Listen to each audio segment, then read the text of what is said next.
The story I am about to tell you does not have a happy ending. Yet, if you choose to listen, you will uncover the journey of a remarkable soul whose story deserves to be told. Folk in those stories had lots of chances of turning back, only they didn't. They kept going because they were holding on to something. What are we holding on to, Sam?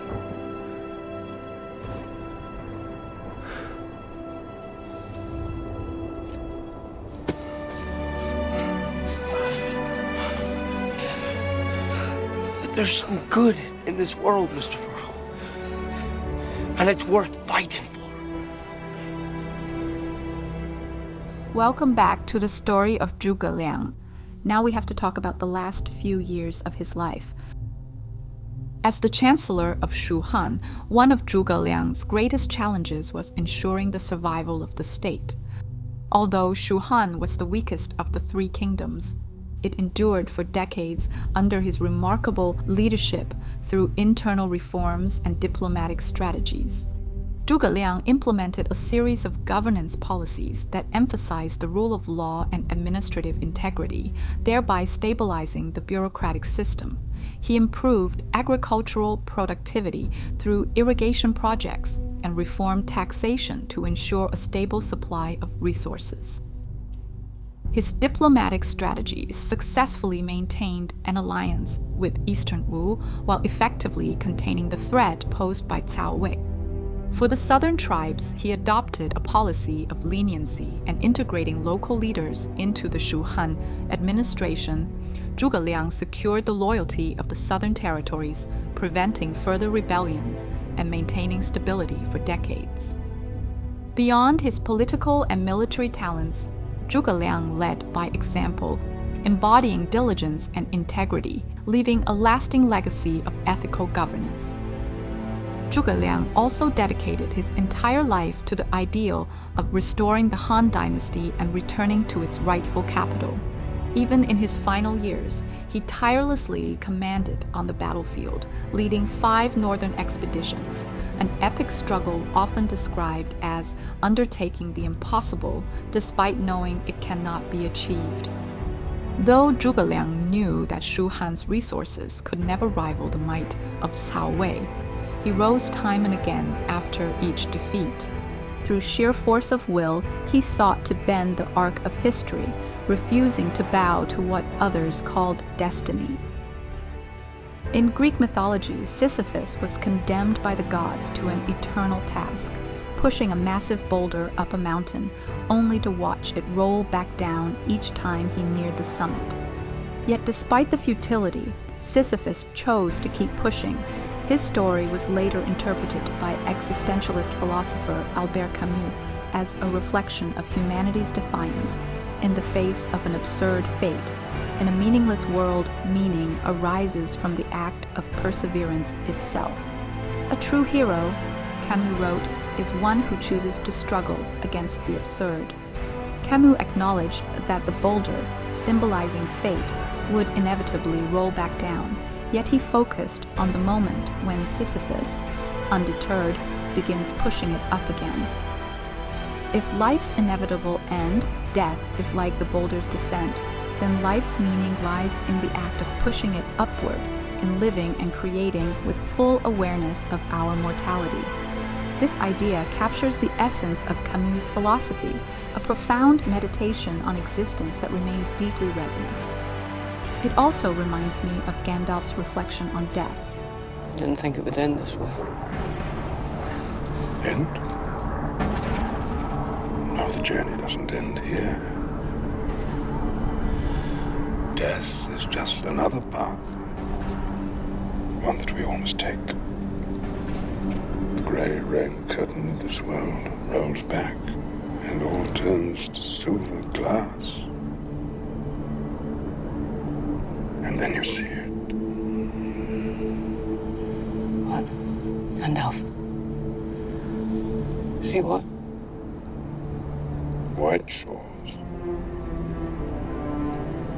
And far green country and to a swift sunrise.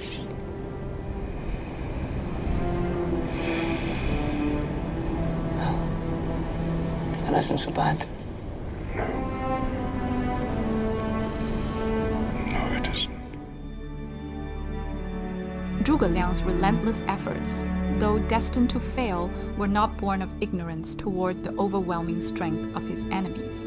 Rather, they stemmed from his unwavering commitment to Liu Bei's vision of restoring the Han dynasty.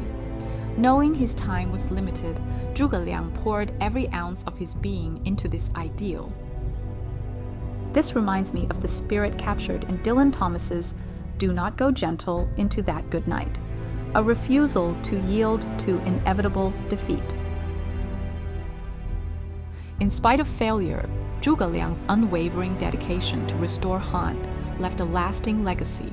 He raged against the dying light, proving that greatness lies not in success but in the pursuit of noble ideals.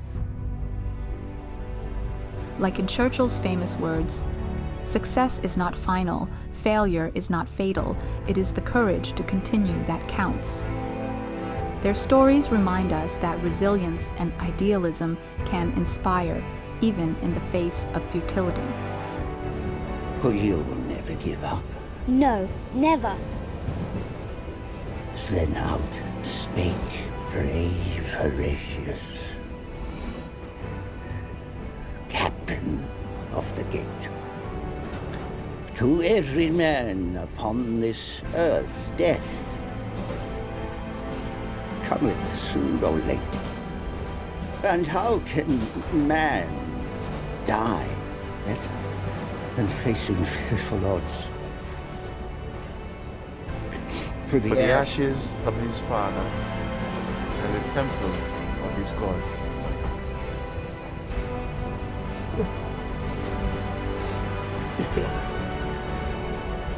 God.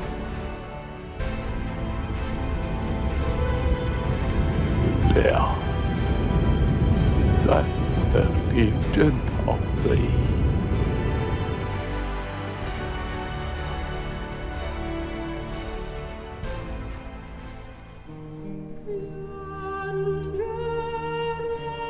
Western tragedy traces its roots to ancient Greece, where Aristotle defined it as an imitation of an action that is serious, complete, and of a certain magnitude, in the form of action, through pity and fear, effecting the proper purgation of these emotions. Greek tragedies present a complex interweaving of character, fate, and divine will. Their heroes face both internal struggles and external forces. Shakespeare's tragedies similarly balance internal character with external circumstance. While Hamlet's introspection delays his action and Othello's jealousy corrupts his judgment, these personal qualities interact with hostile environments and malevolent forces beyond their control. Macbeth's ambition responds to both supernatural prophecy and his wife's influence, showing how character flaws manifest within specific social and cosmic contexts. Chinese classical tragedy offers its own distinctive vision of the heroic and the tragic. The failure of heroes is often imbued with a transcendent significance beyond personal destiny. For example, 屈原、岳飞、文天祥. When they confront overwhelming historical forces and political corruption, they embody a cultural ethos of sacrificing oneself for one's principles and honor in defeat, reflecting a profound sense of compassion for the world and its sorrows. In Luo Guanzhong's Romance of the Three Kingdoms, the scene where a sudden downpour in the Shangfang Valley extinguishes Zhuge Liang's final hope is particularly heart-wrenching. This portrayal suggests that the hero's failure is the inevitable result of heaven's mandate. His nobility lies in transcending the self and upholding moral principles, embodying a grand narrative. In both traditions, their struggles resonate because they represent the tension between human aspiration and limitation, whether those limitations come from character, circumstance, or both. Western tragedy highlights human flaws, while Chinese tragedy emphasizes historical and social forces, focusing on grand narratives of family and nation. Both traditions show how extraordinary individuals navigate the intersection of personal choice and external constraint. The power of tragedy in both traditions lies not just in the hero's defeat, but in how their response to that defeat affirms human dignity and moral values.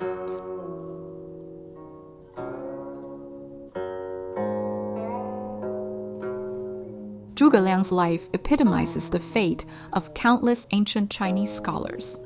Individuals often constrained by circumstances beyond their control in their official careers, yet unwavering in their devotion to their homeland and people. This profound sense of destiny, combined with the resilience to defy it, imbues Zhuge Liang's character with an enduring and powerful appeal. Zhuge Liang's character also embodies the spiritual aspirations of Chinese scholars. In his admonition to my son, he wrote, "Without detachment from worldly desires, one cannot clarify one's ambitions. Without inner tranquility, one cannot achieve great goals." This means that only by distancing oneself from the pursuit of fame and fortune can one truly understand their purpose, and only through steadfast calmness can one accomplish long-term objectives.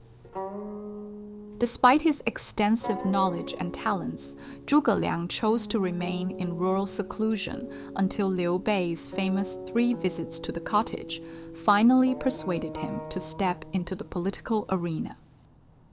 This image of a talented individual who does not rush into public service perfectly aligns with the traditional ideals of Chinese literati.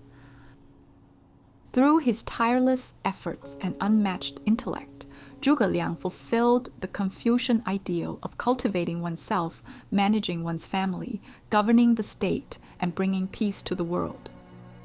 He became a paragon of virtue and wisdom, inspiring generations of intellectuals to strive for the same lofty ideals.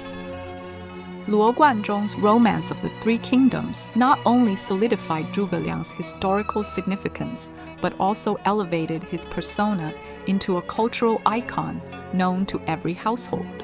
The novel's portrayal endows Zhuge Liang with almost mythical wisdom and unparalleled charisma, transforming him into a symbol of loyalty, intellect, and virtue.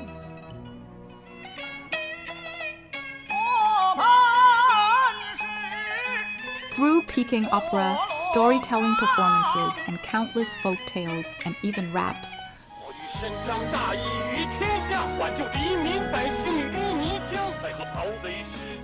Zhuge Liang's image has been perpetuated and celebrated over the centuries. His loyalty and brilliance have become central themes in a myriad of artistic works, further amplifying his cultural impact. In the end, I just want to say, a truly great tragedy doesn't simply destroy what is beautiful for the sake of sorrow. It reveals that, even in destruction, the spirit endures. This is the essence of an immortal literary masterpiece. The values Zhuge Liang represents, his wisdom, his loyalty, and his relentless pursuit of ideals, do not fade with time. They shine eternally, illuminating the vast sky of history and inspiring generations to come. If you enjoyed this content, please don't forget to like, subscribe, and let me know in the comments who is your favorite character in Three Kingdoms. Thank you. Bye-bye.